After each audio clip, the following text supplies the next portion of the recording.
استاد بلبل غوندې چې غیږې فریادونه کوي، هغه له هر چا ښکلي ښکلي خدمتونه کوي. د استاد یو لاس کې قلم بل کې کتاب وي مدام، د مور او پلار په شان خوږه نصیحتونه کوي. السلام علیکم ورحمت الله وبرکاتو.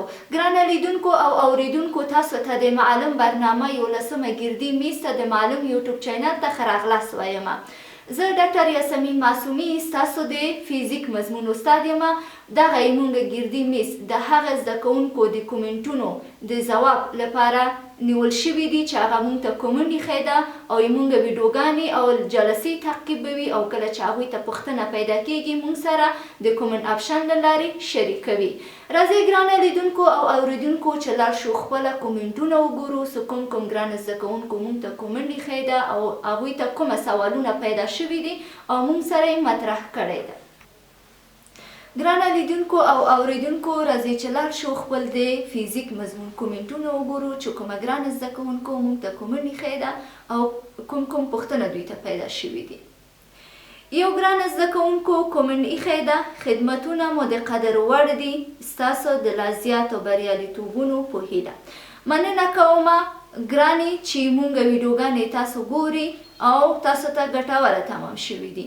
راځئ بل کومنټ ته موږ یو بله زده کوونکې کومنټ ایښی ده: مننه له تدریس څخه مو تل کامیابه اوسئ. مننه کومه له تا نه ګرانې چې موږ جلسې تعقیبوي او هغې نه مستفیده یې. راځو بل ګرانه زده کوونکو ته چې کومنټ ایښی ده، ویلی مننه الله مو بریالي لره. مننه کومه ستا نه ګرانې، الله پاک تا ته هم لوړه مقام ورکړي او تل د بریالي ولري او دا نور قدرت هم درته ورکړي چې موږ نورو جلسې او ویډیوګانې هم وګوري او ورنه مستفید شي. موږ بله یو ګرانه زده کوونکو میسیج ایښی ده: بریالی او سرلوړه اوسئ، د سولو لوی اقدام دی. مننه کومه ستا نه ګرانې چې دغه موږ اقدام تا ته ډیره لوړه ښکاري. یو پوهه کس په خپله جامه کې باید داسې نور خدمتونه هم خپل د هیوادوالو لپاره وکړي. انشاءالله تر ژوند پایه پورې موږ کوشش کوو چې خپله هیوادوالو لپاره داسې نوره خدمتونه هم وکړو. موږ یو بله ګرانه زده کوونکو کومنټ ایښی ده، ویلی مننه کوم ډاکټر صاحب چې خپله هیوادوالو لپاره زحمت باسي. مننه کومه له تانې ګرانې چې خپله ځان په زحمت یې او غواړي چې پرمختګ وکړي، موږ ویډیوګانې او جلسې تعقیبوي. راځو بل کومنټ ته. موږ یو بل زده کوونکي کومنټ ایښی ده: یو نړۍ مننه استاد محترم، الله مو ژوندي لره چې زموږ د وطن د زده کوونکو لپاره زحمت باسي. مننه کومه ستا نه ګرانې چې ته موږ جلسې او ویډیوګانې ګوري او هغې نه ته بهرمنه یې. راځو بل کومنټ ته. موږ یو ګران زده کوونکو کومنټ ایښی ده، ویلی سلام او احترام، د صحت او روغتیا په هیله.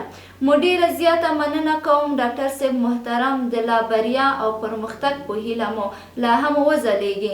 دا چې د راتلونکو نسل لپاره دومره زحمت باسي زموږ ویاړي. مننه کومه ستا نه ګرانې چې ته هم ځان په تکلیفوي او غواړې چې پرمختګ وکړي، زموږ جلسې او ویډیوګانې ګوري او د هغې نه درس زده کوي او مثبت پوینټونه یاداشوي او خپل نظر موږ سره شریکوي. لا تاسو زموږ افتخار یې، زموږ د هیواد راتلونکی یې. تاسو د ډیرو خدمتونو وړتیا لرئ او تاسو ته باید نور هم د هیوادوالو لخوا تاسو ته یعنی کومکونه وشي. موږ هم کوشش کوو چې خپله دغه پروسې ته نور هم جریان ورکړو تر څو چې تاسو ګرانه زده کوونکو وکولی شي چې موږ د تدریسي پروګرام څخه ښه ګټه ترلاسه کړي. دا و ګرانه لیدونکو او اوریدونکو زموږ د معلم پروګرام 11مه ګردي میز تر بل ګردي میز پورې چې زه ستاسو په خدمت کې حاضرېږم. تاسو مهربان او بخښونکی الله ته سپارم. خو وخت د خدای په امان.